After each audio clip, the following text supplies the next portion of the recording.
On April 4th, 1943, a brand new B-24 Liberator bomber named Lady Be Good lifted off from an airstrip near Benghazi, Libya. 9 young Americans were on board. It was their very first combat mission together, and they were heading across the Mediterranean Sea to bomb the harbor at Naples, Italy. They never came back. The United States Army Air Forces searched for them. They found nothing. No wreckage in the water, no distress signal, no debris washing ashore. The crew was classified as missing in action, and for 15 years, everyone assumed the Lady Be Good and her 9 men had crashed somewhere in the Mediterranean and sunk to the bottom. They were wrong, and what was actually waiting out in the desert would become one of the strangest discoveries in military history. To understand what happened that night, you need to know what the crew was walking into. The lady was assigned to the 514th Bomb Squadron of the 376th Bombardment Group, based at Saluj Field in Libya. The plane itself had only arrived at the base on March 25th. The crew had gotten there a week before that, on March 18th. Nobody on board had ever flown a combat mission. If you're into real stories like this, lost missions, missing crews, and discoveries that don't make sense, please like and subscribe. It really helps the channel grow, and what was actually waiting out in the desert would become one of the strangest discoveries in military history. 25 B-24 bombers were assigned to hit Naples that afternoon in a 2-wave assault. The Lady Be Good was one of the last planes in the second wave to take off, departing Saluj Field around 3:10 in the afternoon. Almost immediately, things started going sideways. Severe sandstorms hammered the formation, and winds threw the planes off course. 8 of the bombers turned back before they even reached Naples. The Lady Be Good pushed on. By the time the crew arrived over the target around 7:50 that evening, visibility was terrible. They couldn't hit their primary target, so they attacked an alternative and turned back toward Libya. And this is where everything fell apart. It was pitch black. The crew was flying alone, separated from the formation, and then the automatic direction finder stopped working. Lieutenant William Hatton, the pilot, radioed back to base at 12:12 in the morning asking for a bearing to help him find the airfield. For reasons that have never been fully explained, he never received a clear response. What happened next is almost impossible to believe. The Lady Be Good flew directly over Saluj Field.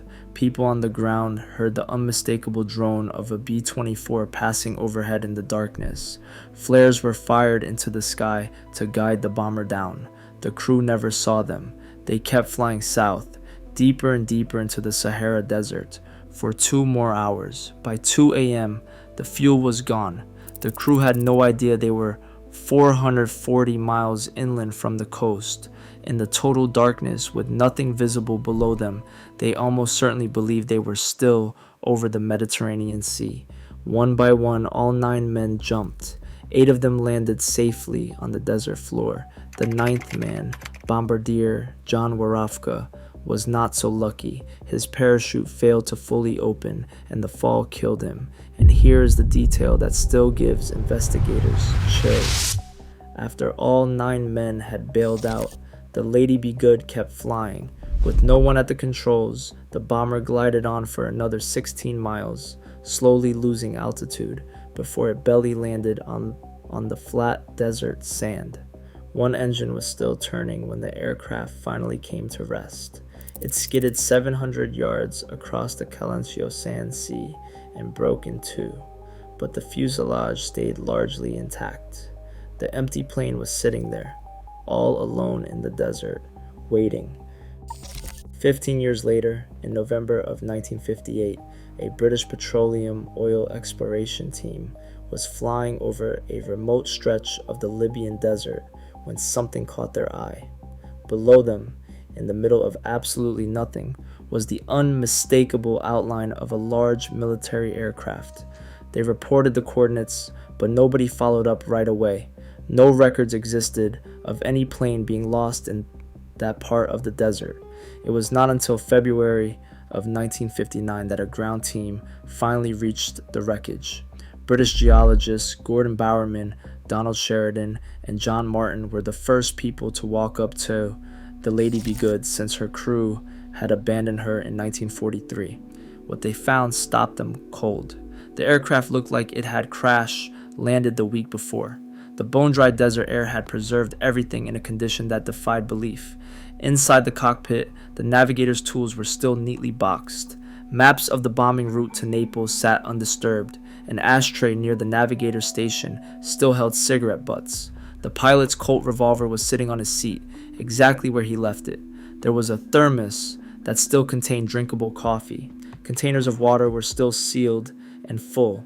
Survival rations, enough to keep men alive for days, sat untouched in the fuselage. Then the investigation team tested the equipment. The 50 caliber machine guns in the gun turrets still functioned perfectly. They actually pulled the trigger on one and it fired. The radio was still operational. One of the 4 Pratt and Whitney engines could still be turned over. 16 years in the Sahara, and this bomber was more functional than some planes sitting in active hangars. But there was one thing missing. There were no bodies inside the Lady Be Good. No parachutes. No sign that the crew had ever come back to the aircraft after the crash landing. That meant the 9 men had jumped out somewhere to the north, landed in the desert, and never found their way back to the plane. The plane was stocked with water, food, a working radio, and everything they would have needed to survive. The U.S. Air Force launched a formal ground search in 1959. Teams drove across the sand for days, searching for any trace of the crew. They found things scattered across the desert, boots arranged in arrow formations, pointing northwest, parachute fabric weighted down with rocks left as markers, flight jackets, Mae West life vests, first aid kits. A trail of personal belongings stretching for miles into the open sand. The arrows stopped at the edge of the Calancho Sand Sea, where the shifting dunes would have buried everything. The search was called off without finding any remains. Then, in February of 1960, a British petroleum crew, working in a different part of the desert, stumbled onto a cluster of 5 bodies.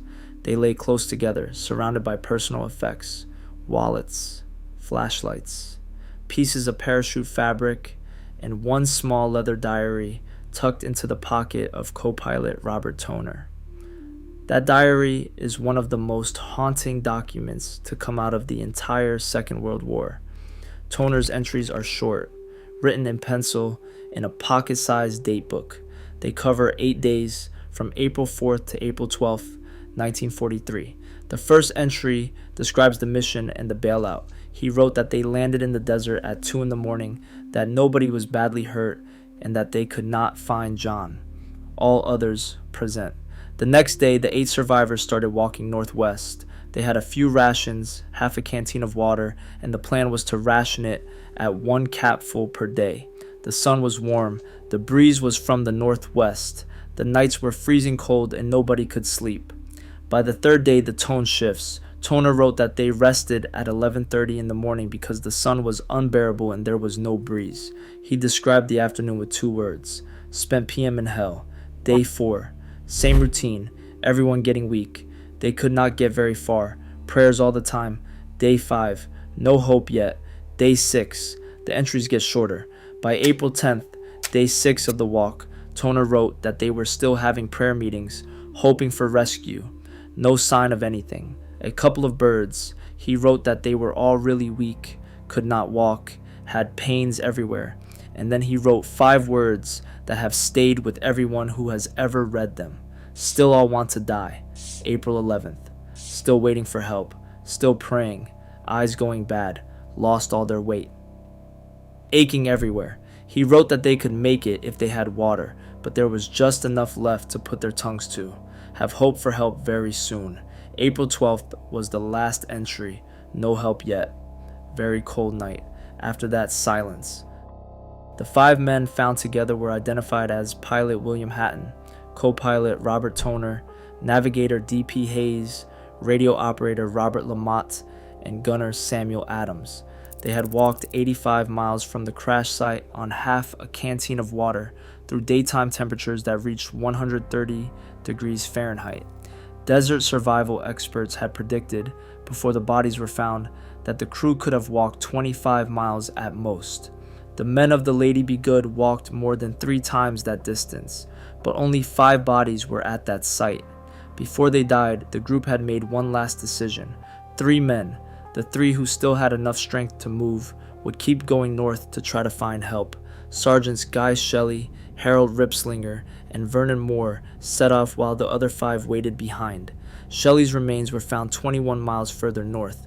Ripslinger was found 27 miles beyond the group, over 100 miles from where the plane had crashed. He may have been the last man standing, pushing through the sand dunes long after hope was gone. Vernon Moore was never found.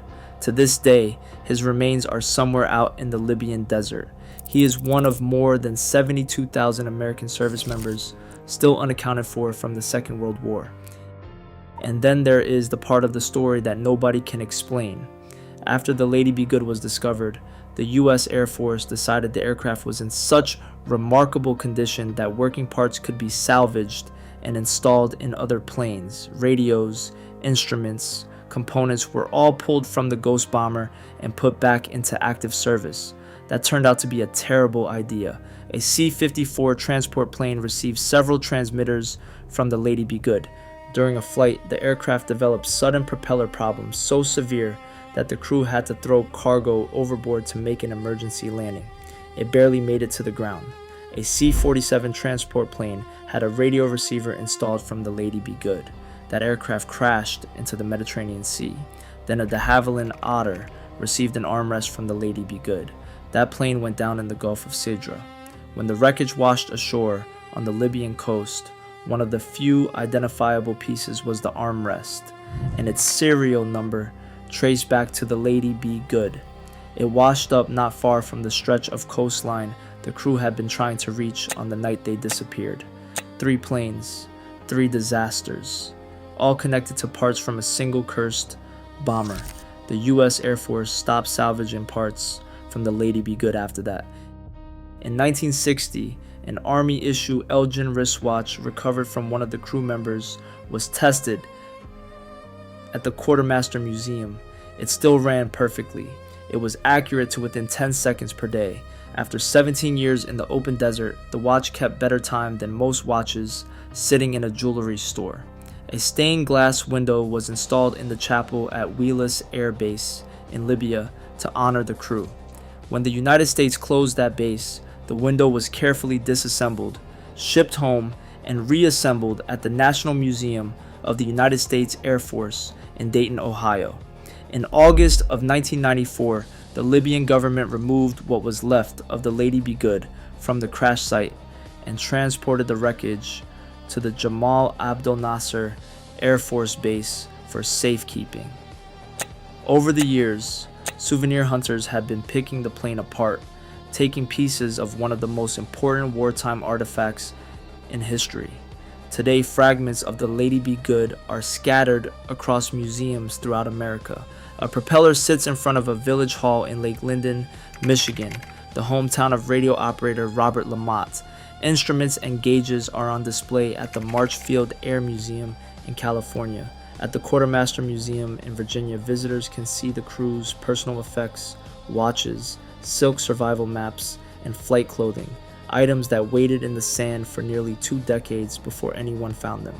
The crew of the Lady Be Good died 16 miles from survival. If they had walked south instead of north after bailing out, they would have found their own plane. They would have found the water, the food, the working radio. They could have called for rescue. But they did not know the plane was there. They did not even know they were over land when they jumped. In the blackness of the Saharan night, the desert floor looked exactly like the surface of the sea. 9 men climbed into a brand new bomber on April 4th, 1943 for a mission they had trained months to fly. They were 9, they were young, they were confident, and they had every reason to believe they were coming home. The desert kept their secret for 15 years, and when it finally gave the Lady Be Good back, what it revealed was not just a remarkably preserved aircraft. It was a story of courage and endurance that rewrote everything survival experts thought they knew about what the human body could withstand. If you found this story as remarkable as it deserves, subscribe. More Lost, Histories like this one are coming soon. If you want to see another discovery that left investigators speechless, that video is on screen now.